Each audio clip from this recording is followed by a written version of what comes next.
रवींद्र चव्हाणांना सिंधुदुर्गमध्ये सुरुवातीपासूनच युती नको होती असा आरोप शिवसेना आमदार निलेश राणेंनी केला।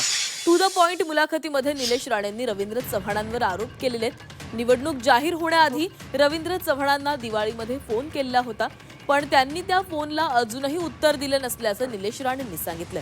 येत्या हिवाळी अधिवेशनात या मुद्द्यावर मुख्यमंत्री फडणवीसांची वेळ घेऊन पुन्हा बोलणार असल्याचं निलेश राणेंनी सांगितलेलं आहे। याशिवाय रवींद्र चव्हाणांची ही भेट मागणार असल्याचं ते म्हणाले। साईडला वा ना।